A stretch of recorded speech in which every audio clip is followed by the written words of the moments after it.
where we start, this where we make them niggas hit the flow. Ain't no game off in this thing. We be deep off in your party. Call my niggas get it started. And when niggas be the hardest. So if a nigga come and run they matches like a hoe, 100 dead up in his nose, they stomp his ass down to the floor.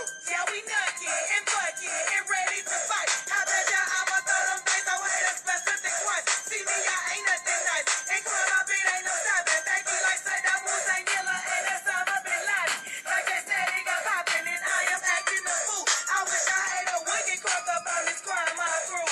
Now enough is enough. Boy, I run and get stuck. Boy, I love is a must. Boy, I know if you fuck, boy. Good afternoon, everybody. We are live at the Big Man Campus. Today is Monday, December 12th, 2016. My name is Jeff. They call me the Big Man Campus here. As always, Ryan, my coach, you're back. It's Monday. You're usually not here. How you doing today? Yeah, what's up, man? Doing good. Can't complain. Good. Off of NFL Sunday. We didn't have a good day yesterday in the NFL. First time in a long time. We had some good weeks, but we said it yesterday. We had a lot of favorites. I didn't do the numbers on what we went up and did, but either way, we'll get to that next week as far as how we did. And we'll be back, as always, for Week 15 coming up. We also have a little NFL tonight, so we'll break that down here in a little bit. We also, Ryan, will break down the first round of bowls. We'll do it like we do with a college or with NFL. We'll give a pick for each of them, keep track, see how we do in those. We'll go up to the 22nd, December 22nd. So I think it was like 6 or 7 games we'll do. We'll do that in the second half hour of the show. Before we do, Ryan, though, jump into it, obviously we do a little college basketball. Not a lot going on tonight on the basketball front. Only 4 games, but we'll give you a little bit of opinion on 1 or 2 of them and see how we can do with them. Ryan, 13-10 on the year in free college basketball, 57%. So making money, profiting. See if we can't keep doing that. Before we get into it, though, I mean, it's cold out. Not a lot of the weather's kind of crappy weather. Yeah, rain, sleet, snow in some areas. Dark so early. It's kind of you're getting up towards that time of Christmas is coming, and not much to do this time of year, really. I mean, obviously shopping, that kind of stuff for certain people with the holidays. But as far as outside goes, I mean, it's 5 o'clock now, and it's pretty dark where we're at. Yeah, so it's already totally dark. Yeah, and not much to be able to do outside. And you're right; it's getting cold. Temps are dropping quickly, but Sure. I am noticing though with the Monday Night Football, the games are slightly getting better. Like a lot of these primetime games, they're getting a little bit better. I mean, well, here's the thing with primetime games, Jeff. Quickly. Is you say they're getting better. Monday night is a good game tonight, but we're getting into that part of the schedule where they can begin to flex games. So you're going to get better primetime games this time of the year. I wish that was something they could possibly do all year. If you got, like, perfect example last week, Monday Night Football, you get Colts Jets. It would have been nice to be able to flex out of that, out of a 41-10 ass whipping where. Ratings are down enough in the NFL. That's not helping. Bad matchups on primetime games. That's obviously not helping. So yeah, no, it isn't, and you're totally right on that. There are games like last night. It was a great game as far as there weren't a lot of scoring or anything, but it was a good game. I didn't watch much of it, but from what I saw, it was enticing. It was right. A lot of storylines, that kind of thing. So. Yeah, I agree. They got to look at doing something like that as far as flexing things. But tonight, you figure should be a pretty good game. I actually got to be honest, right now, I'll probably watch it. I don't watch a lot of football, NFL other than the Eagles, but I probably will watch this game because I actually have a pretty decent opinion on it. So we'll chat about that in a little bit here. Shout out to everyone out there listening. I've noticed, Ryan, over the course of the last couple of weeks, we've had a lot of people listening, but not on the chat box, I've noticed. Now, when you're not here, normally we have a good group of people, but it's mostly been, I've seen after the fact people listening and things like that. So if you're out there listening and you're not communicating, nothing wrong with that. Welcome. Say hello sometime. Sean Harnish, welcome. How you doing, man? They start flexing week 5, but can only flex the team twice at the most. Okay, I didn't know that. But again, I would like to see a little bit more of the flexing angle for sure, Ryan.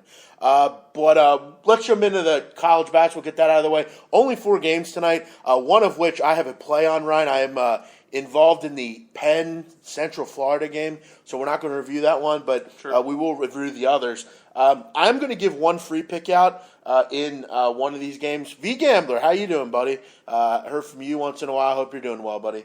Let's jump into the free play, Ryan. 9 o'clock Eastern. Seton Hall -2.5 against South Carolina. Ryan, how about South Carolina 8-0? Did you know that? Yep, I did. I was actually aware of that. I actually watched South Carolina last week. Against Remember Michigan. They played Michigan. Right. They actually won that game pretty handily. Pretty easily, yeah. Nice job from them. And look, South Carolina playing good basketball.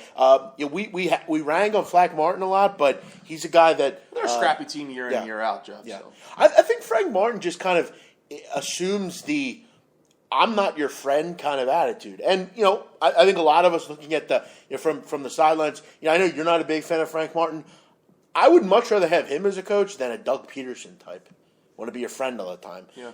Mark Nolan, how you doing, man? Good to have you back. Shoddy K, our longtime listener. Hopefully you're doing well. He can't communicate sometimes. Yeah, nothing wrong with that. And look, this isn't a call for people to jump on and communicate. It doesn't matter. I don't mind if you don't want to. The chat box can sometimes get a little bit out of sorts. But yeah, I mean, Martin, a good coach, good recruiter.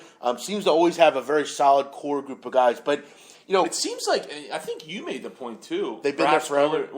Perhaps earlier in the year, I think it was, that he kind of a little bit more subdued these days. Well, he's subdued and he's lost weight. He's lost a ton of weight, and he seems like he's just not as aggressive as he was. Still has that fire. I think he'll get on you if you do something stupid. Right, but he doesn't seem to be. I don't know. Just doesn't seem to be that. Fiery as well. Yeah. 9 o'clock, guys, this game is. And it's in Madison Square Garden. It's a neutral court game. Got to realize, though, Seton Hall, very close to New York City. Most of these kids have played at the Garden before. They are from the New York metropolitan area. So this is basically a home game for Seton Hall. Ryan, big news out of Carolina camp. Sindarius Thornwell, their best player, their leading scorer, best defender, he is out indefinitely with a suspension. Martin would not be clear on what the suspension was. Some sort of lapse of judgment mentally. Mm-hmm. I'm not sure. They're keeping it tight-lipped, which I got to be honest, I like that move by the school. Good for them.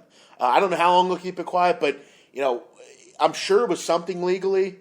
And it's nice that the group kind of just said, you know what, we're going to handle this internally. We just won't. I think more schools should do that. Correct. Personally. I mean, these are young kids. Agreed. That can really affect their psyche. Agreed. 19 points a game, 7 rebounds. This kid shoots at 48% from 3. He's a very good defender. This is a big loss for them. Didn't hurt them the other day against Florida International, but Ryan, I mean, you should be able to beat Florida International with your bench. Sure. They're in a neutral court setting here. First real game without their best player. Got to wonder where their head will be at in this one. And they're playing a Seton Hall team that has traveled a lot recently, Ryan. They played out in Hawaii in the Armed Forces Classic out there. Got a nice win against Cal, though. Very solid game that they may have lost a year or two ago. So a nice win from them. And look, Seton Hall, I don't really put a lot of stock in how they played offensively out there because I've noticed in like Hawaii and out in Japan and some of the court settings are bad. I mean, the floor's slippery or the rims are. There's just a lot of weird things going on. So you put stock into Seton Hall. I mean, 50% from the floor this year, 78 points a game. They've been very good offensively. A plethora of options. And Ryan, they got this kid Angel Delgado, Dominican Republic, 6'10", a great length, having a very good year, over 10 rebounds a game. And look, Seton Hall's won 3 straight against top 25 opponents. I just got to be honest. I think the loss of Thornwell is going to hurt. I think you're going to see that in this game. I like the fact that Seton Hall kind of had a little bit of time to adjust, getting back to the area, kind of on their mental clocks. They're playing basically at home here. I like them in this spot. I think they get the job done here. I'm not high for South Carolina in this game. I don't know that. Right away, I think that loss really hurts them. I mean, that's 20 points a game you lost. Not to count the 3-point acumen, the rebounding acumen, the leadership acumen. Seton Hall, good team. Kadeem Carrington, their best player, he's been very good. I like Seton Hall in this game. I would lay the 2.5 here. Yeah, I would probably lean Seton Hall as well. There's obviously a lot of this is an interesting game, obviously, just from the outside looking in. Even if you haven't capped it, haven't broke it down, haven't went in depth to it, there's just a lot of variables going on. With Thornwall going on, Sean touches on the travel schedule. It's at Madison Square Garden, that, big stage there, how the kid's going to respond. So there's a lot of variables going with this game tonight. So it's definitely an interesting matchup. I don't know if it was Sean or if it was someone else talking about it could possibly be a tough game to watch. I think that's a good point, and I kind of look. I'll lean to the side for South Carolina or for Seton Hall, excuse me. But I think under would possibly be a good look. You got 20 points out of the lineup, Jeff, that you touched on with Thornwall. You got South Carolina, who's a very good defensive team, have been kind of with Frank Martin, only allowing 50 points per game. Decent offensive team. Obviously, that's where Seton Hall kind of makes their mark, 78 points per game. Not particularly great defensively, giving up about 70 points per game on the young season. But with Thornwall out of the lineup, that's kind of their go-to guy that's giving you, if he was only giving you 12, 11, okay. But someone that's giving you 20 points, that's pretty... He's basically their leader, that's pretty... that's not something to just roll your eyes at. So, if it's going to be an ugly game and all these variables that are pointing to that, I like the under as well. So maybe kind of take a look at the under, just throwing that out there as well. I think the under could definitely be a good side in this game. would like to point out, though, look, if we're talking about, I don't know, let's say we're talking about Pacific. Let's say we're talking about them. Traveling across the country, that's going to affect them. They can't, playing so much.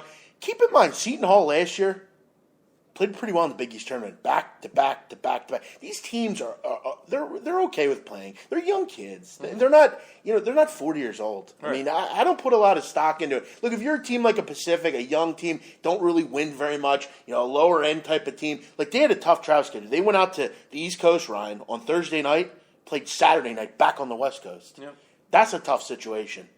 But a team like Seton Hall, they're familiar with playing kind of, in a ways back-to-backs or pretty frequently. Plus they played well against ranked teams. Could it be an ugly game? Sure. But, at 134 total, there's not a lot of wiggle room there. You basically need a game in the low 60s. Interesting. I guess the line's kind of telling that if Thornwall's playing, that's South Carolina's probably a favorite here, no? Say that again? You think the fact that Thornwall's out is telling you, with a line a line as low as it is, that if Thornwall's in that lineup with 20 points added to that they're possibly a favorite there? I think this is kind of probably. Plus, you do have the neutral court aspect, but I think this is probably kind of a coin flippy type of game. But now that Thornwall's out, I actually think South Carolina, I don't know. I think they had a little bit of a. Let's be honest. Let's look at their schedule. I know they beat Michigan, Syracuse. They're down. I don't think they're not a top 10 team or anything. They haven't really faced that too much. Okay. Well, I don't know. We'll see. I'm gonna go with Seton Hall. I think they're the more complete team right now, and you gotta wonder how they're gonna play without this kid. First real game without him. So that'll be my first free play here. The other two games, I really don't have much opinion on them. I didn't look at really either of them. As far as Jacksonville State at Maryland lane 14, over under 133. I don't know. I have no real opinion on it. Maryland coming off a 10-point win against St. Peter's. Look, one thing I would point out, with conference play starting to get closer and closer, Maryland basically has two more out-of-conference games before conference play starts on the 27th, so basically 2 weeks away.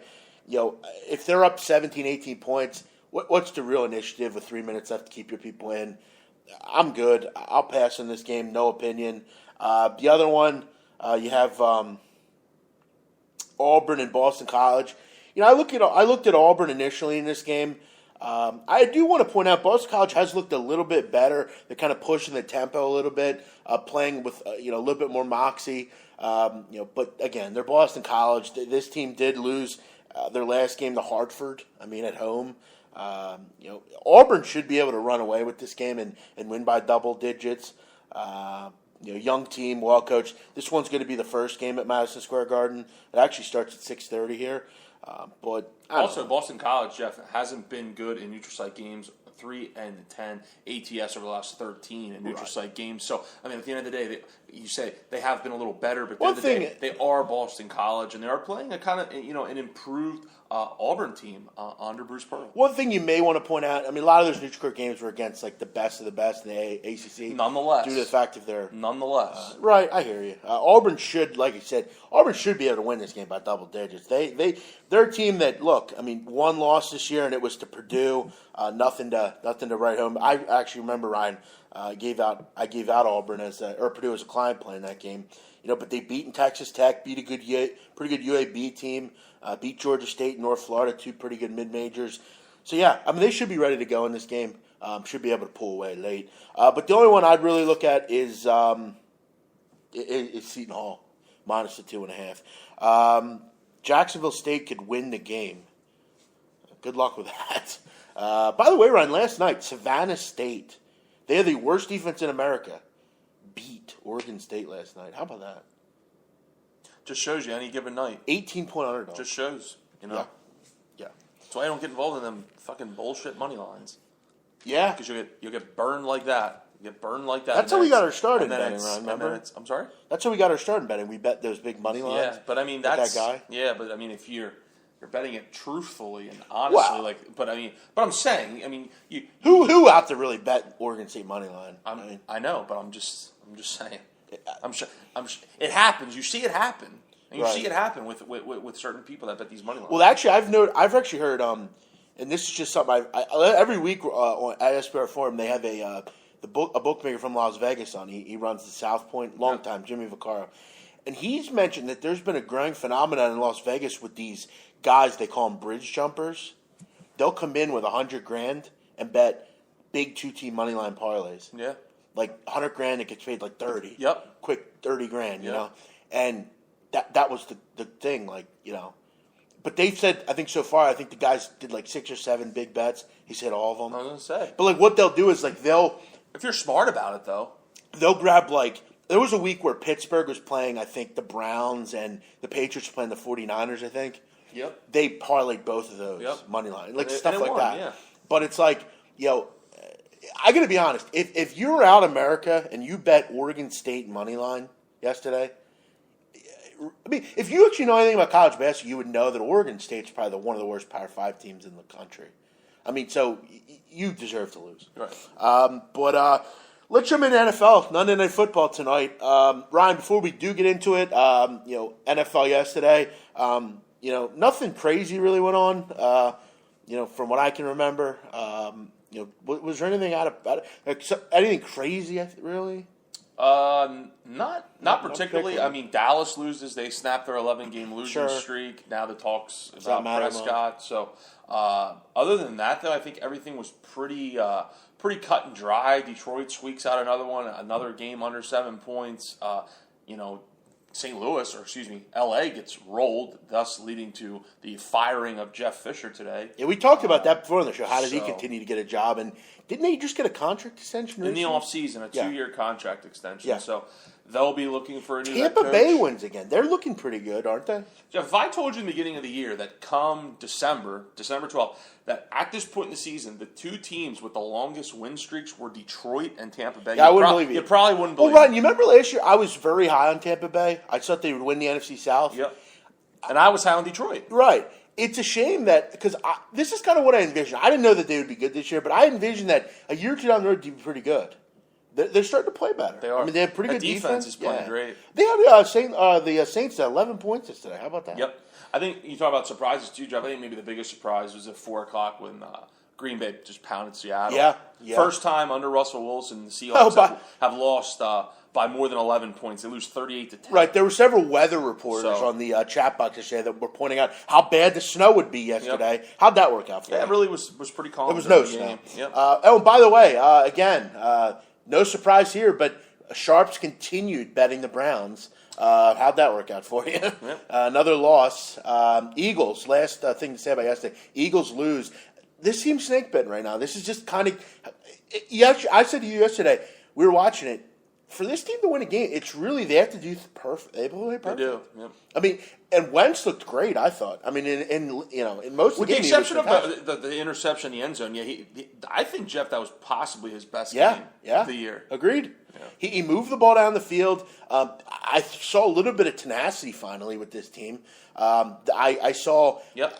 But again, I saw a defense that wasn't very good. I saw a defensive line that, again, didn't get a ton of pressure. The long snap, how unlucky is that? It only happens to this team. Only happens. Here's the thing, John Dermot's never missed a game until yesterday. I think it's a good thing that it's happening now. There's 3 games left. The season's done. These injuries don't much matter anymore. Yeah, Let's just get out of the season with Wentz healthy. But yeah, like you said, Jeff, he played a good game yesterday, and it's the little things that the team doesn't do. They don't. They don't score a touchdown down when Wentz throws an interception because Jordan Matthews can't tap his toes. Trouble with a long snap. That's 3 points that come off the board. So your inability a punt return that gets called back because of a block that didn't even need to be made, and that's 7 points. Well, so they just shoot themselves in the foot. And your inability again to have capable backups on the offensive line. I mean, Matt Tobin doesn't belong in the NFL. I mean, he really doesn't. I mean, he would not be in the NFL. I mean, this team has unbelievable acumen on bringing guys into the league that have no business being in the league. Do you find it interesting, Ryan, that Riley Cooper isn't in the league right now? Oh, no, I've said that for a long time. I mean, really. There's people that were on the team, and a couple of Philly teams do it. But, I mean, where's Rock Carmichael nowadays? I know. mean, he's not in the league, is he? I know. Jared Page, is he in the league? And that's why it'll be interesting to see, who and what positions they addressed immediately come the draft and free agency, because we'll learn a lot about the team and the direction that they're going to go with the positions that they seek out to fill, because it's evident that wide receiver, cornerback, and offensive line, if they don't make improvements on those 3 first and foremost, then there's a problem. Oh yeah, and that's what I was just going to say. My last point, they have to start to get some. They have to get a couple guards. They have to get they have to shore up the depth on offensive line. And I don't want to be the guy to say this, but Lane Johnson, everything seemed to fall down when he went out. It's a valid point, Jeff. After that, it really wasn't the same. I also think you got to look into Brandon Brooks a little bit. I mean, as a professional, most professionals are in great shape, regardless of where they play. Is he in the shape that he should be? Some people wondering if it's mental right now, Jeff. Yeah. Yeah, can we bring back Mike Bartram? Remember him? Yeah, how about him? Remember him? I do remember him. He caught a couple touchdowns once in a while, too. Yep. But yeah, I mean... But yeah, never bet Cleveland. Not lost nonetheless, but not that it really matters. Yeah. But, you want to see a little bit of, improvement. There was some of that yesterday, for sure. At least they battled. Yeah. But didn't quit. That Matt Tobin thing, it was like, did you learn anything from that first Washington game? Yeah. Vitae just gets abused by... and the Eagles' luck, too. He actually got injured the play before the sack. Did you hear about that today? No. He actually got injured. He's probably going to go on injured reserve, Matt Tobin. But he actually had a knee injury the play before the sack and the fumble that ended the game. So, I mean, that's just Eagles' luck. Well, Lane Johnson was definitely that crucial. He's their best defensive lineman. He is. He's the best player they have up there, and... Yep. It just really ruined everything. Because now you have to insert Stefan Wisniewski, who's already not... older. He's kind of older. And, then you have Brandon Brooks out. It's just, it kind of sucks, man. But let's move on. Real quick, though. My biggest takeaway yesterday, Jeff, what Le'Veon Bell did. I didn't know. What did he do? In the snow, he outgained Buffalo all by himself. He had more total yards than Buffalo did. He had 236 rushing yards yesterday, and I believe... 62 receiving yards. Their rush defense is pretty good, isn't it? I mean, that's... Or no, their running game. Regardless of if it's bad or good. I mean, to have, over 300 total yards in a game and 3 touchdowns is... I mean, that's pretty remarkable what he did yesterday. Yeah. He's a great player. As long as he doesn't smoke the ganj, he's good. Yeah. Let's jump into the Monday Night Football round here, and then we'll chat a little bit about bowls. Patriots laying 6.5 over under 45. They're playing at home here against the Ravens. Now, this line, Ryan, sharps are betting the Ravens. This line was high, 8 or 8.5. It went down to 7. Now it even went down to 6 earlier this day. Today, now it's at 6.5. Look at Baltimore. Very good home team, I've noticed. Been at home for a while, but on the road, 1-3 against the spread on the road. They Their defense hasn't been as stout on the road. Offensively, they've kind of struggled home and away. But that's my issue here. Road hasn't been as kind to the Ravens, and Patriots, we know, very good at home, 9-3 against the spread this year overall. Ryan, since 2013, since the start of 2013, Tom Brady 24-3 at home, doesn't lose very often.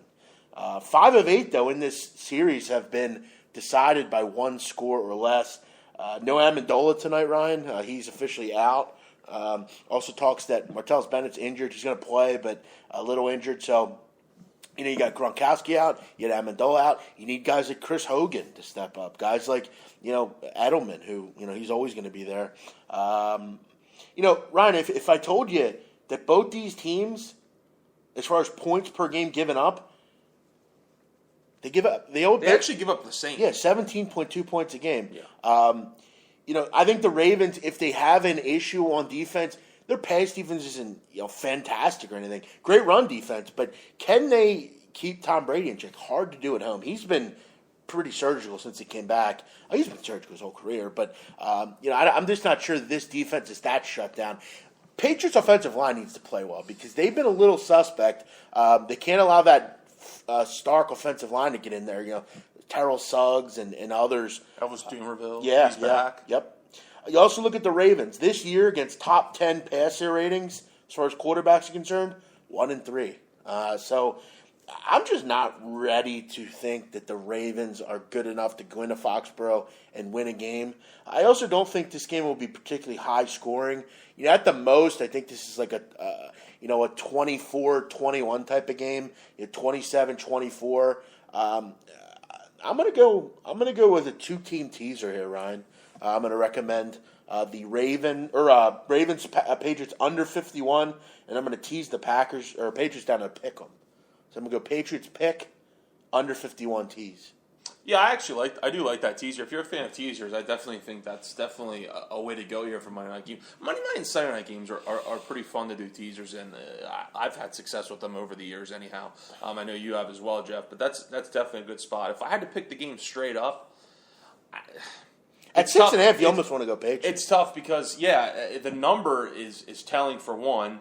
Two, Baltimore has had some extreme success, and they've showed they're not afraid of playing the Patriots, and especially they're not afraid going into Foxborough and playing the Patriots. Have a couple wins, let a couple slip away too. I remember a couple years ago in the playoffs, they were up 14-0 early in the first quarter. Let that game slip away, which was one of the better playoff games I had seen in quite some time. That one really went back and forth. So they've shown that they've have the ability, but this is a different Ravens team, a different Flacco. It's a different team away from home this year, Jeff, that you alluded to. So I know there's some X factors, some injuries here and there. Defenses are relatively similar. New England's at home. They have the better offense, even with some injuries. I would lean New England for the side, but I definitely I do like the teaser though, Jeff. Plus, their defense has been pretty good. We don't hear a lot about their defense, but they played well, this New England defense. And, for sure. Are they, I think from a play-by-player standpoint, are they as good as the Ravens? Probably not, but they've done well enough and they played good enough. And I think you have to tip your hat to Matt Patricia in that regard, what he's doing as a defensive coordinator. So, yeah, Pats and under teaser is my play here. Chris, are you not listening here? I'd said that 3 or 4 times that's my play. We'll see. Should be a good game nonetheless. We got to. Let me ask you: do you like John Gruden and this new guy over the old Mike Tirico? No. You don't like McDonough? No. I like McDonough on basketball. I'm not a big football fan. I really think he's very good on football. I don't think it works. I think Tirico was a much better fit. Why is Tirico gone? What's up with that? Went to ABC. Oh, okay.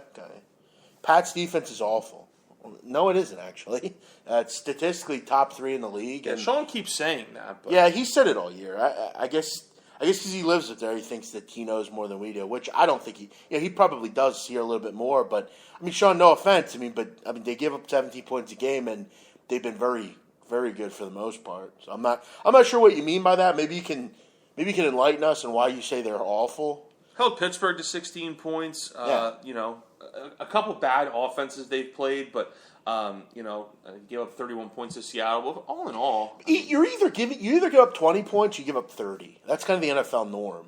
They're not just the Niners or the Browns. I mean, you're not going to see many great defenses like in years past where your teams are giving up. I mean, it's not Alabama where you're going to give up 13 points. That's just not realistic. So, giving up 17 points per game, that's solid. In today's NFL, that's good, man. Who have they played? I mean, that doesn't matter. I mean, we're not looking for top. We're not ranking them here. We're just saying that they played who's on their schedule and they've been good enough. What more do you want? Do you want them to give up 6 points a game? Sean, you know who they're like? They're like the Cowboys. Right. They're not going to blow you away. Who cares? They've been efficient. The Cowboys don't get turnovers. They've been, but turnovers don't get over. The Cowboys don't get turnovers either. But they're playing well. One thing you have to do when you look at defense, all that matters is, do they give up touchdowns? Do you give up points? The Cowboys give up a ton of yards, Ryan, but not a lot of points. Right. The red zone's a fickle game in the NFL. You see a lot of teams. The Redskins, great offense, can't score points. Yep. It's all about scoring points, and there's a fine line between really good offensively or defensively and pretty good. Well, I guess are there any great offenses in the NFL when they go into the playoffs? Then are there any great offenses in the NFL they can score anytime they have the ball? Are there a lot of teams like that? Not many. Well, there's a few. Maybe the Patriots. There's a few. I think the Steelers are definitely that way. Dallas has kind of shown that. Is there any defense though that you say that you like? Maybe other than the Ravens, let's say. Is there a defense? I don't think there's one. There are many. There's not one amazing defense that you think that. There's no defense this year that I think could carry their team to a Super Bowl victory. They're going to need whoever wins the Super Bowl this year is going to have tremendous balance, and that's my opinion. Okay. Yeah, we'll see. I like I said, I disagree, Sean, but again, I mean, we all have our opinion here, and again, great point, Mark. I'm not looking to fade Bill Belichick. Just not going to do it. And we're getting under a touchdown here. Ryan, this one could really be 28-21. It could get decided by 7 points. Yeah. Could get that 6.5 or 7.5 could be the shipping point. Like, let me ask you, if you're getting 7.5, what would you play here? I would play the Patriots. It's tough. I have a hard time wanting to bet against the Patriots anytime. Right. So that's just the way it is. I talk about it all the time, particularly at home. I'm sorry. Yeah. Before we get into bowls, Ryan, quickly, the Philadelphia Flyers probably they're rated third today in ESPN Power Rankings. 10-game winning streak or 9-game winning streak. I'm sorry. How about that team playing well? And I got to tell you, I'm getting into them a little bit. Let's see you get into them when they're not on a 9-game. Well, and that's the thing. I've never said that I'm not a guy. I've pointed out. As far as the four sports, as far as the four sports, hockey's my fourth favorite. I don't watch a ton of it, really. Yeah. But I watched the whole game last night. I enjoyed it. I thought it was great, and they're playing well. I'm starting to name the players. How about that? Look, they're on a nice roll here. I mean, Braden Shen. Yeah, they're getting good contributions from a lot of their young guys as well, and that's a nice exciting thing about this Flyers team is how young they are, and kind of credit that to Hextall, how he's done coming in as the new GM. So going forward, this should be a team that I think can be there. I don't think this is a mirage. I don't think this is a fluke. I don't think they're going to win the Stanley Cup or anything this year, but why not? I definitely think. Why not? Well, because good mix of stars. No, because the young guys are playing. I'll tell you why. Because they don't have the goaltending in the long run. You look at whoever wins the Stanley Cup every year.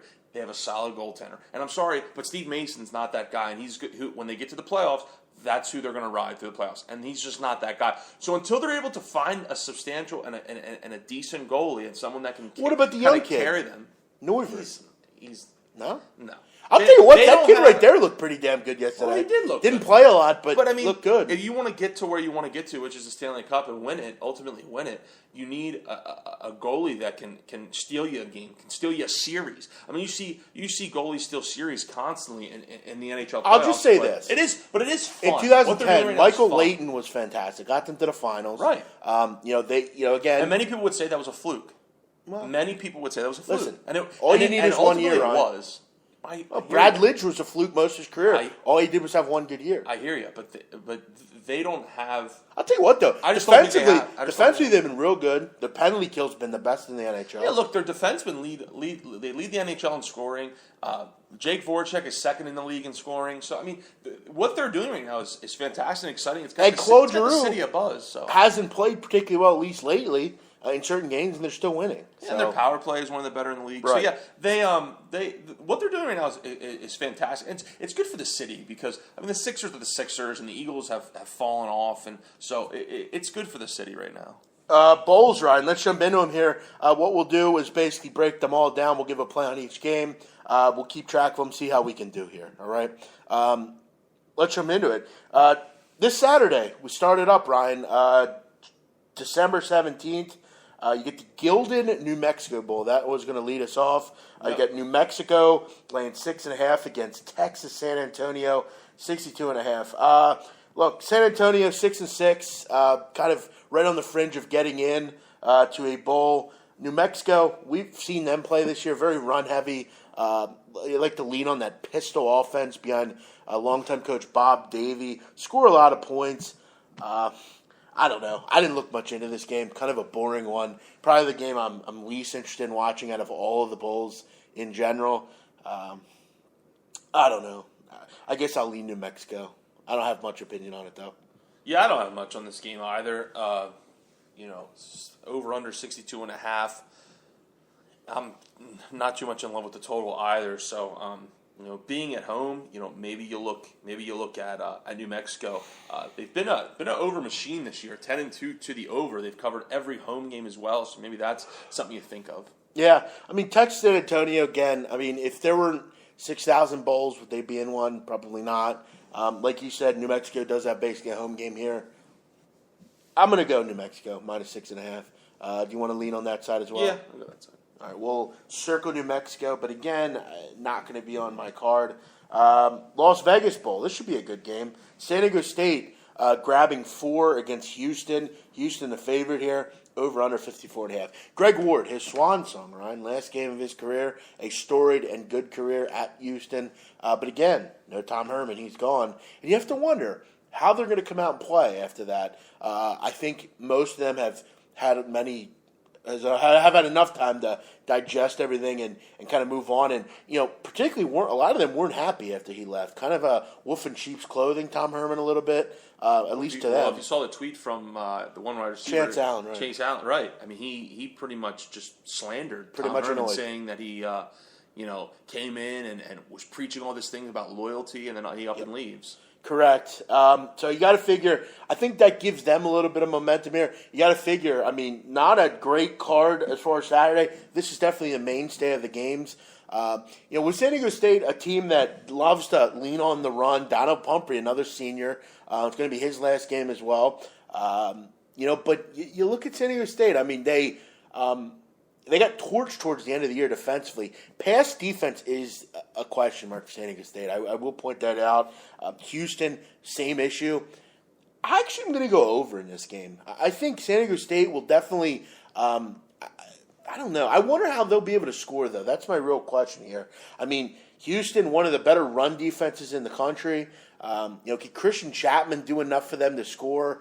I think Houston will be able to get their points. I'm going to lean over here. I think this will kind of turn into a little bit of a track meet. I don't think it's going to be 48-45, but I think this one's like a 31-28 type of game, something like that. I think we'll see a big game out of Donald Pumphrey. Last game, he'll do what he has to do, and he is tough to cover due to the fact of his size.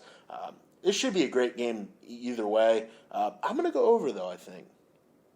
I think it's a terrible matchup for the Aztecs, personally. I mean, their best player, Donald Pumphrey, obviously, he was fantastic the entire year. Really kind of zeroing in on the rushing record. But going up against this defense, this rush defense in particular, who have been fantastic the entire year, you have to think, I mean, they're not stupid. Coming into this game, they're going to zero in on Donald Pumphrey. Say, hey, let's take him away. Let's let the quarterback beat us. Try and beat us. I don't think that's possible. I think Houston wins relatively easily. I'll be honest. I'm not really sure that this line makes a whole lot of sense. I think they come out and they fight. I think they'll have some good senior leadership there. Ward will get the team focused and say, fuck Tom Herman, basically. Let's go out and win for us. Let's go out and win for us and go out on a high note and kind of put that distraction behind us. I just don't think it's a good matchup for San Diego State. The only good team, really, that they played this year, Cal. They did win. Cal, though, not known for their defense. Different story here with Houston. I like Houston in this spot. Yeah, I have to tell you, I do follow San Diego State. I do like their program. Good defense, but like I said, their pass defense is a little suspect, I think. They did not come to play against Colorado State. South Alabama torched them earlier this year. Yep. I think you're right. I think Houston's the play as far as a side. If you remember that South Alabama quarterback, too, freshman, was a little mobile, gave him some fits. Yeah. So. And Greg Ward's a great player. I mean, really is. I think you're right. I think San Diego State is going to be – I just think this is a tough matchup. Plus, like I said, Houston, pretty good run defense. So we'll see. I just don't think when you look at matchups, they match up well. Correct. Agreed. So we'll go Houston -4, and we'll go with the over 54.5. So 2 plays in this one. Auto Nation Cure Bowl, Ryan. Yep. You get the Central Florida Knights against the Arkansas State Red Wolves. Central Florida laying 6. Over under 49. Arkansas State out of the Sun Belt. Pretty good year for them. They actually came back and played pretty well. I thought it might be a little bit of a down year for them. They had actually lost to Central Arkansas earlier this year, and they actually ended up coming in and actually played real well towards the end of the year. Beat Troy.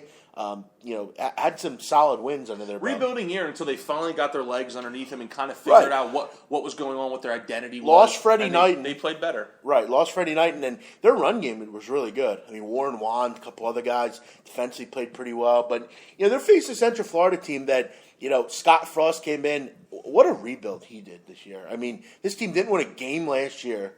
Yep. They end up, how many games they end up winning? 9? UCF? Yeah. Nah, they won 6 and 6. Oh, did they? I thought they won more games than that. No. But either way, make a bowl. They win 6 games over what they won last year. And he really instituted a new offense. Defense was pretty good. I look at the competition phase. Central Florida obviously faced much better competition. No stranger to traveling. They went over and played in Ireland this year. I like Arkansas State. I like the rebuild there. But I think this is one of those games where you look at kind of who they faced. I like what Central Florida did a lot more, and I like that up-tempo offense. Always a tough offense to prepare for. I'm going to go with Central Florida. I'll lay the number here.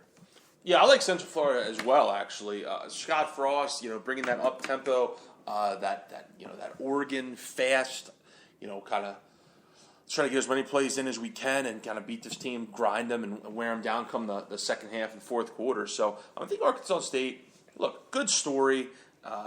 As far as, losing a ton and off to such a really bad start to start the year, to be able to finish up 7-5 and get to a bowl game, that's good for them. I think they'll be happy to kind of be here with the young team that they have, and they'll be interesting in that conference going forward next year and 2 years from now. So that'll be a team to keep an eye on. But yeah, I'd go UCF. I'd also contemplate taking the under here, Jeff. I know UCF with the up-tempo, running a lot of plays, they like to score. Both teams, though, on the season have been under teams. So maybe just something to think about. For this show, though, I like UCF. I will point out, Arkansas State's been a stepping stone for a lot of coaches. Gus Malzahn, Bobby Petrino. Right. It's been a stepping stone. Their coach, good young coach, might see him move on in a year or two. But, next year, if he sticks around, watch out for the Red Wolves. They might come back to prominence. They did really well last year.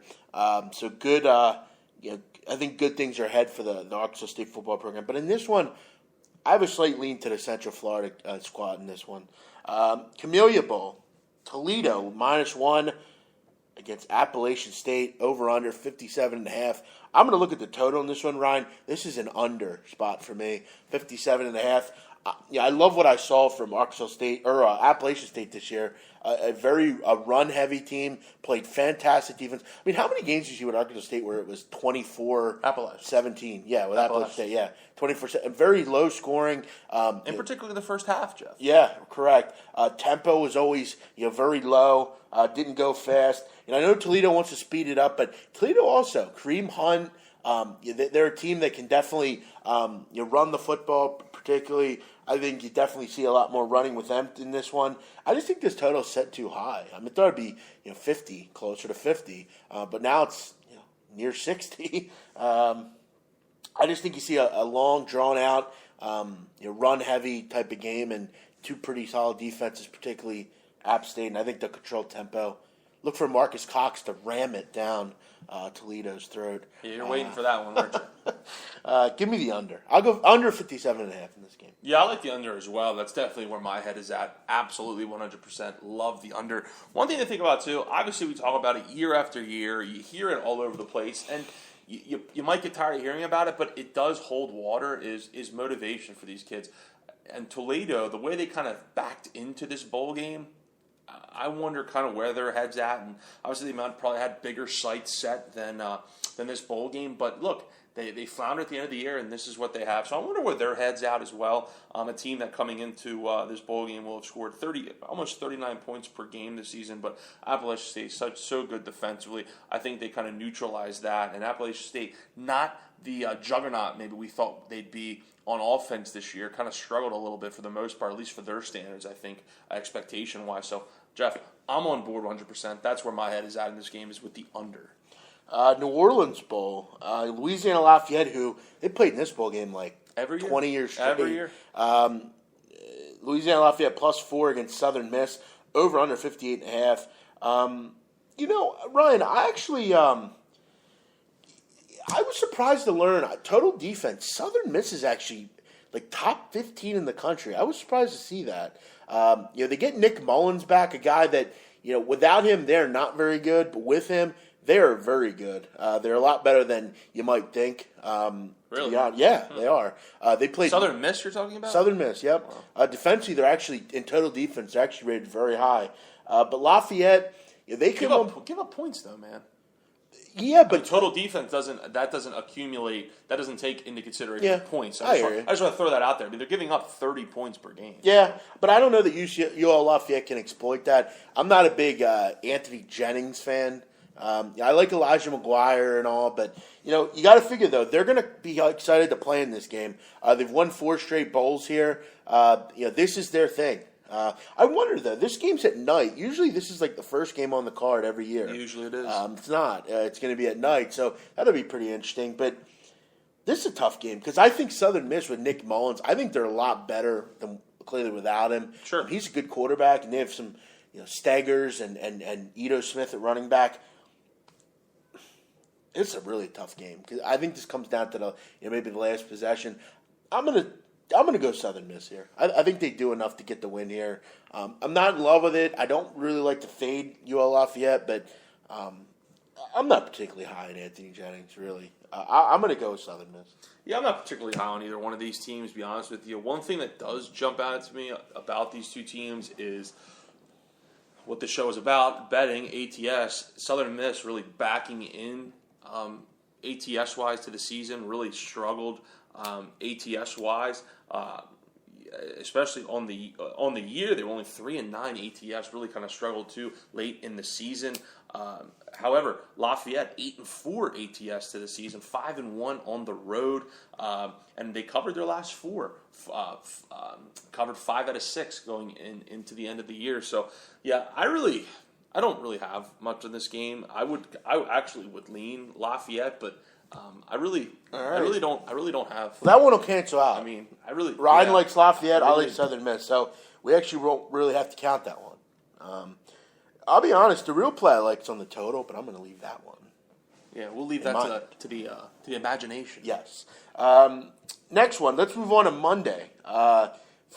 That's one good thing about bowls. You get daytime bowl games, and they get wild. A lot of them, if you remember. Oh yeah. Mostly the ones that are down south or out of the country. Yeah, this one is quite the odd one here.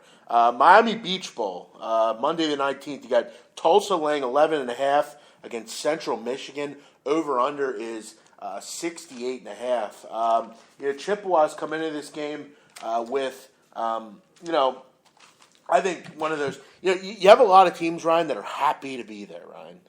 Yep. And one thing I look at, a big capping point of emphasis for me is, when you have a team in the northern part of the country, Midwest, Ohio, Minnesota, Michigan, those kind of places, that are not Michigan State or Michigan, Central Michigan, Eastern Michigan, Northern Illinois, teams like that, and going to tropical destinations, beaches, blondes, and bikinis, I like to say, Ryan. Beers. Correct. You got young kids who haven't really been to a tropical type of atmosphere, a lot of good-looking women around, that kind of thing. There are 99 players on the Central Michigan roster from Michigan, Indiana, Illinois, or Ohio. That's concerning to me. I will point out, though, swan song for Cooper Rush.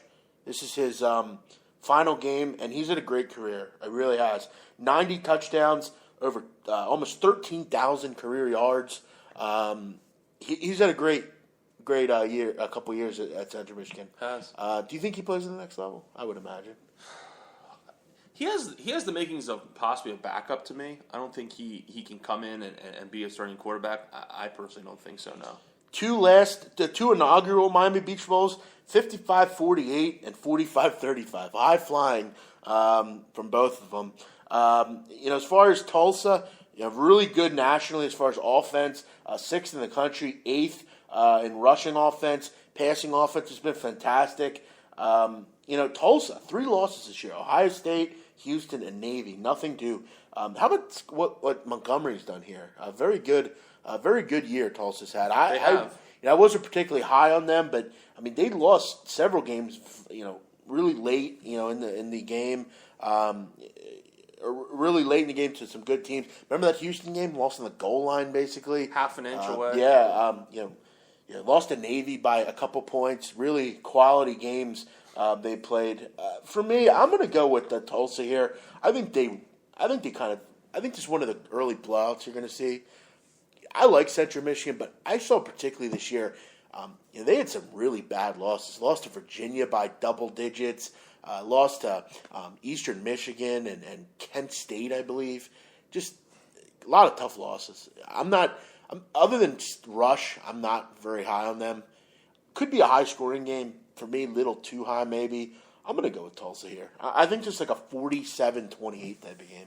Yeah, I really don't usually like backing teams with a large number like this that really don't play much defense. But you look at Central Michigan giving up 33 points a game. If Central Michigan was a little better defensively, if they give up somewhere in the 25, 26, 27 points per game, I'd consider backing them in this spot. But I'm not sure that they're going to be able to kind of keep up with Dane Evans and that running game and that really has kind of taken off this year that I don't think many of us kind of expected to see.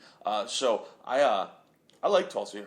I think you're right, Jeff, and you and I talked about this game on Saturday, and we're kind of on the same page saying I just don't see, even though Cooper Rush, even as his swan song, I just don't see them. I don't see them keeping up with Tulsa. Sorry. Yeah, That's one of the bad things about having the TV on when we do this show. I think you're totally right as far as you're just not being able to keep up with them. This should end a pretty good season for Tulsa. 9-3 should keep it going. So right. Next one here. This is going to be Tuesday, December 20th. The Boca Raton Bowl, Ryan. Boca. Think our buddy will be there? I don't know if he'll be there, but I don't think he will. I want to find out. Florida Atlantic University will host this. The new Fighting Lane Kiffin. Yes. How about that? Yes. I wonder if he'll take Nick Saban's daughter with him there. Oh, funny. Very funny. West Kentucky laying 5 over-under is 79. I actually did this for SBRforum.com, Ryan, a video for this game. And we got the game at 77, Peter Loshek and I. I don't know how many people actually watch the SBR videos. We get a lot of views over there when I do them. I've done it for about 2 years now. But, Ryan, there's been a phenomenon that has developed, and I'm going to tell you what it is. Peter Loshek and I, when we agree on a total, it usually wins. We've had a number of them over the years. Okay. And we both like the over in this game. We got it at 77, jumped up to 79. I don't think it matters. You look at kind of some of the storylines coming into this. Jeff Brom, West Kentucky's coach, gone, goes to Purdue. But, is that really going to affect West Kentucky too much? I don't think. This is a team that averaged 45 points a game. They've scored 44 points or more in 9 straight games. just really have looked good offensively, been very high flying, and look, Memphis has been high flying as well. Riley Ferguson looked really good, late in the year. I don't think a lot needs to go into this game. Both have a ton of motivation here. As far as the side, Western has, 22-5 over the last 2 seasons. They've really been good, and I don't know. I feel like this one comes down to the wire. Could be like a 48-45 type of game. I'm going to go over 79. I think this one's, like Sean says, first to 50. Maybe. I agree 100%. You don't need to talk about it much. These teams have had some wild scores, some very high scores the entire season. I'm not sure that this will be the same. You have to expect down in Florida, Boca Raton, you have to expect nice weather with the exception of a shower popping up. You have to expect it'll be nice weather, so you don't have to worry about that. Look at some of these scores, though, Jeff. I'll just throw out a couple, especially for Western Kentucky. 59-24, 52-3, 49-21, 60-6, 58-44. Just really, really high-scoring games. So, and you look at what they did against a similar offense, La Tech. 52-49, I think one of them was, and then the game conference championship was. You got into the hundreds as well, I believe. Yep. So, this one should be pretty high flying. There's certain games where in bowls, when they look pretty easy, they normally are. And again, last game of the season, I don't think emphasis on defense is going to be very high here. I think especially with these two teams. Yeah, it's going to be back and forth. So we'll go over 79 in that one.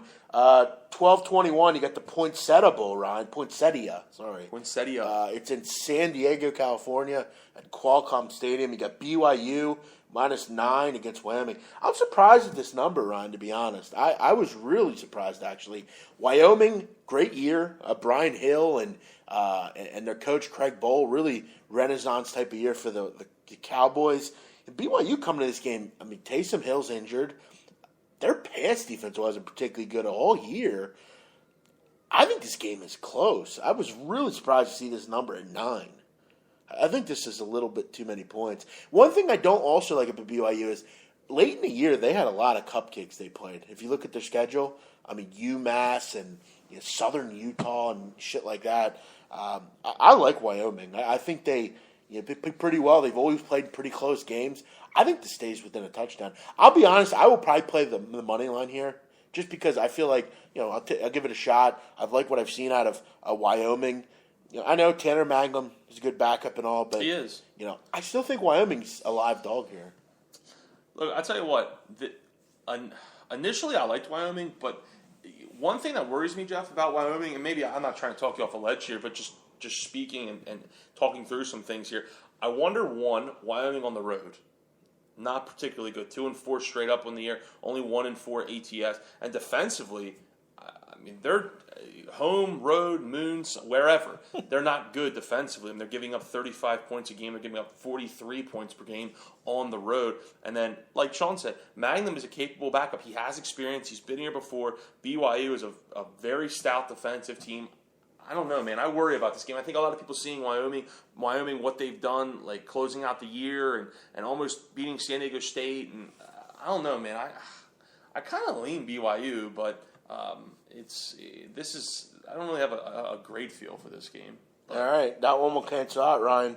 I will say, though, I think Wyoming will keep it close for some reason. But, again, you highlighted the defensive issues for Wyoming. You highlighted the road issues for Wyoming. I just think in the last game, a lot of that gets thrown out just because, kids want to play hard and you may be too hard sometimes. So, I don't know. Could be an interesting one. We'll see. Final game we'll cover here tonight. Another game that I have really no interest in, the Idaho Potato Bowl, Ryan. You get the hometown Idaho Vandals getting 13.5 against Colorado State.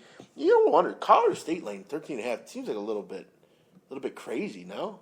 Linehan and Idaho had a pretty good year. How about this, Ryan? Last 5 years for Idaho, 9 wins combined. Yeah. Go to a bowl this year. Yep. I think this is way too many points. I know Colorado State, played pretty well towards the end of the year, put up a lot of points, but in a lot of those games, particularly in that San Diego State game, San Diego State had 0 to play for in that game. I still don't think you should give up 63 points, but for a lot of the season, Colorado State was kind of a punching bag for a lot of teams. They cover, though.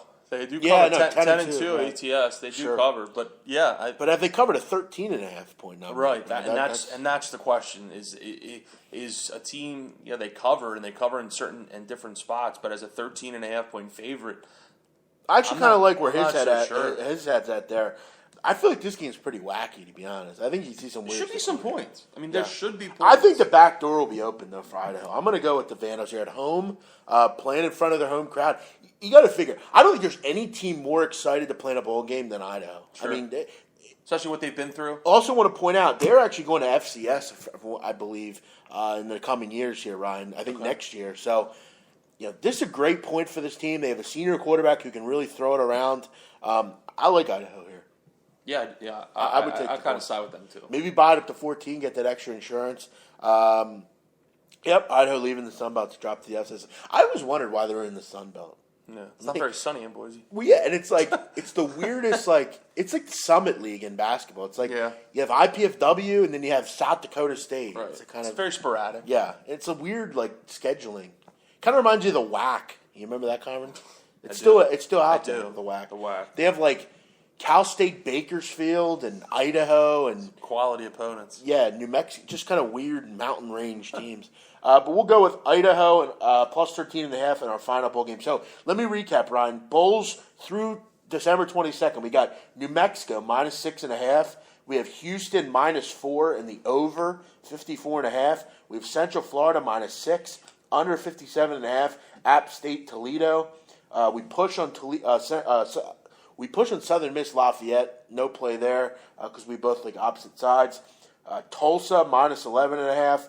We like over 79. Memphis, West Kentucky. BYU and Wyoming will cancel out. And Idaho plus 13.5. So yeah, pretty fun. As far as college basketball tonight, the only play I'm on, as far as a free play is concerned, it's going to be Seton Hall minus 2.5. And as a teaser in the NFL, we will count this towards the record, Ryan. We like a two-team teaser. Patriots at a pick under 51.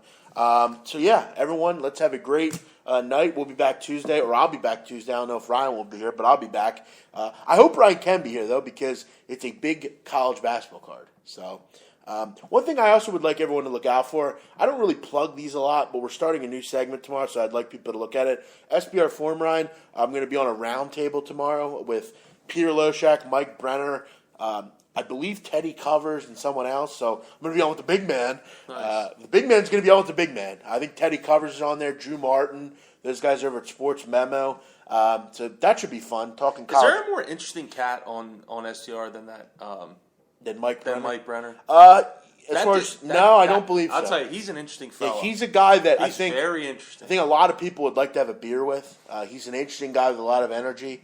And yeah, Mike, he's a beer or a line. I mean, well, don't say that. He Ryan. seems like. Well, I'm just telling you. I'm not saying he's a druggie. I'm I just know. saying He has a lot of energy. He has a lot of energy. He's I do wonder he's if Mike's very on drugs wiry. at times. He definitely has a lot. Maybe he just likes coffee. Well, listen, Ryan, it's funny because we record a lot of the time at 9 a.m. here. Yes.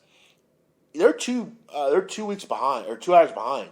So they're doing videos like 7 o'clock. Yeah. So it's something that they he has a lot of energy. I'll give him that. Yeah. But they've developed a nice little thing down there at SPR Farm, and we're gonna have a little round table starting tomorrow. We're gonna talk a lot of college basketball. When is Eagles podcast this week? Dude, you're always starting shit, man. I mean, really, you're always starting shit. I mean, we're not doing it. We just talked with the Eagles for about 20 minutes straight. You want to comment on that? I mean, what is there to say? I mean, it's like. I mean, Then look. he's picking with him down here. If you connect the dots, it's always like just leave people alone. I've been working late, so I haven't been around. And when I come home, the last thing I want to do really is do a podcast and then not eat dinner till 8 o'clock. Yeah. It's just not. It doesn't fit our schedule. We thought it could, but it doesn't. Yeah, and we thought that with the way the Eagles are playing, we thought it would be able to something we could fit in. Philly guys, something came up, man. Sorry. Yeah. I mean, if you want to do one, gladly do one. Yeah. How about that? Yeah, if we're welcome. But he's asked me before about He that. He has a lot of opinions on the Eagles. Maybe he should stop. Yeah, I mean, correct. I'm not breaking balls of being serious. Yeah, I agree. He talks about the Eagles a lot. Maybe throw something together. Maybe you'll get some listeners. Yeah, I mean, you seem to have a ton of input about Flyers and Eagles, and that kind of thing. So yeah, I mean, I'm pretty sure that I've told you that before, that we weren't. There were certain weeks we weren't able to do it. And again, Ryan works late. We got to eat, and we got other things to do it. So again, it doesn't always work. So yeah, we're not going to have that. But I mean, you also are you're always jumping on people's throats, man. You just gotta relax with that stuff, man. It gets kind of old for a lot of people, and people have voiced their opinion about that. There's been people on here that you've gotten into it with. So I mean, just tone it down, man. I mean, it's all good. You're doing your thing, we're doing ours. Let's just keep it cordial. I'm not looking for drama anymore. I'm as the people would say, I'm getting too old for that. Keep that shit off my lawn. Yeah. That kind of thing. So okay, yeah, we answered it. So there we go. Looks like that's taken care of. Anything else tonight, Ryan, that you wanted to talk about? It was question hour last week. I don't think so. It was question hour last week quickly. Okay. And people were just asking random questions. I think it was a Periscope, maybe. Someone asked me to pick my favorite woman in Hollywood right now. Oh God. And I picked Nicki Minaj, and I got a lot of shit for that. Really? I mean, you got to admit she's pretty sexy. I mean, the way she carries herself and stuff, she's okay. I don't know. She's all right. I've made it clear that I'm not high on African American women. Yeah, you have. You don't like black. And that's not me being racist. It's it's not your preference. It's just not my preference. And by the way, Jersey Shore was on today. Can we go back and just re-look at how great a show that was? Seriously. Well, how good was that show? It was so bad it's good. It's basically what it was. I gotta be honest, I didn't think it was bad. I thought it was really good. Looking back at it now, look, because when it came on, we were 20, 21, young. 22. Yeah. Somewhere in that range, 23 maybe at the latest. Right. And so at that age, you're like, dude, this is hilarious. Like, it's good stuff. You know how it is that we finally can start to drink and go out in public and drink. So plus, I had it was they're funny. Like, it was kind of my old haunts. I've been to a lot of those places so many times, and just looking back on it now, it was definitely groundbreaking. I think for because a lot of that stuff today, like the grenade thing, I remember. I think the most classic thing ever in that show is remember when they met those two girls at Karma, right? Yeah. And they invited them back. But then on the way, they found hotter girls. Yep. And they invited them back. And the other girls came. And they were like, you got to leave. Yeah, and they somehow figured out a way to get rid of the ones that weren't going to smash and get to the other ones. Yep. It was a groundbreaking show, honestly. And like I said, it's not Sopranos. I'm just saying it was as far as enjoyment, I always found myself coming back. The key word is it's entertaining. Yeah. It's an entertaining show. It was groundbreaking. Put it that way. It's the best show in MTV history. Can we agree with that? Gives a bad name to Italians, but so I have an issue. How does it with give that. a bad name to Italians? No, I want you to tell me. It gives a bad image to them because The Sopranos doesn't. That's not how Italians are. But The Sopranos doesn't. But the mafia is I'm not. I can't. But there's real people out there like that. I can't pull the blinds down on the mafia. That but happens. there are people out there like that, and they're fucking goofballs. It's just not my. I think they're. I mean, Guido's are a way Pauly D seems like a pretty nice guy. He seems like a pretty cool dude. That's Italians. But I mean, that's how they act. Them. That's not how my dad's side of the family is Italian. That's no offense, Ryan, but go to South Philly, go to New Jersey. I mean, they're all. They're not that. like that. They're not like that. I know a ton of people like that. They may not spike their hair, but they all act like that. Very out. I mean, my mom is very out. I mean, she's it's very not about being outspoken. boisterous just, and I'm just. But to say the thing of a bad name Italians, I mean, I think The Sopranos gives a way better image. Why? Because they kill people. Is that because they do illegal things? Well, yeah, because for the most part, I think people can relate a lot more to techno music and gold chains as opposed to killing people and extorting people. I mean, in Sopranos, Ryan, you remember first season? Use your words, you got to do what you got to do. You're right, you do. But I think there was actually a point in Sopranos, one of the episodes, when Jennifer Melfi's character, she was getting a lot of shit from her ex-husband for consulting Tony, and they were eating dinner and they said, to the 10% that aren't, we're the minority basically of Italians, and most people don't act like this, and correct. I don't know. It's interesting, but everyone gets stereotyped though. There's no music. It's all stupid, mind-numbing garbage for teen. Disagree, dude. It is pretty mind-numbing. Oh, as far as MTV, you're talking about MTV. Oh, okay, yeah, there is no music. It's Teen Mom and that kind of crap. I mean, just dreadful. Yep. Their one teen mom is okay, but the second one. I was out and Really about bad. on Friday night, right? I look, and I don't hide. Jeff and I are the kind of same way. I'll tell you I'll tell you what I watch. I'll tell you there might be some things that think are lame. There are times where I do watch Teen Mom. I don't care what people need to know. Yeah. I think it's kind of entertaining. No, I do. I think it's entertaining, and I was out Friday night, and I haven't watched it in quite the some time. one with Farrah, that's a good one. Yeah, the one with Farrah. But I was out Friday night, and they were a couple of girlfriends, I should say, were talking about it, and they were saying how you'll get a kick out of this. Apparently, that Amber girl punched Farrah like on stage. Yeah, I've Did you heard hear of about that. I need to look that up. And Yeah, see because it. I guess because I give her props because that Farrah's a nut. well, I guess supposedly that Farrah called that Matt guy a pedophile or something, Jeez. and like I mean, you can't do that on national TV. You can't make What? fun of someone else's Yeah. fiance She's or whatever. She's crazy, man. But the whole typing Guido Beach. Listen, I've had a lot of shit throughout my life on the way I wear my hair and things like that. And look, I relate a lot to that show. I just thought it was a good show, and I don't think it. I get what you're saying, Ryan. For the typical working, class Italian family, those are the people that portray who you are. I think we also have to remember there's just a certain, I know. It's like saying how Albanians are from Taken. That they're all like that. Yeah. So No, I know. I hear you though. Everyone have a great night. Always great chatting with you about all the topics of conversation, Ryan. What's for dinner tonight? Food. Yeah. What are we making? What are you I'm making? gonna have tacos. You're Making- probably gonna have a couple burgers. I Couple guess. burgers. Yep. Yeah. I actually haven't been home the last couple Mondays. I was in Philly last week, and You then were. the week before I was out on a little date, if you will. So I wasn't home. Do you have red onion? Yep. Awesome. Nothing makes a burger than red onion. Makes a lot of things right on. Yeah. All right, Ryan. Thanks, man. You got We'll it. talk to you soon. Everyone have a great night. We'll be back Tuesday. Same time, same place, 5 o'clock Eastern with another edition of The Big Man on Campus. Guys, share the show. Do what you can to get it out to people. All I'm trying to do is take my voice and my show and get it to a higher level. I feel like Ryan and I, we've done this long enough. I feel like we'd have a pretty good show, don't you? Just get it out there, man. That's all I'm asking. If you know anyone that's in radio, just get me out there. Nice. Everyone have a great night. See you later. Bye-bye.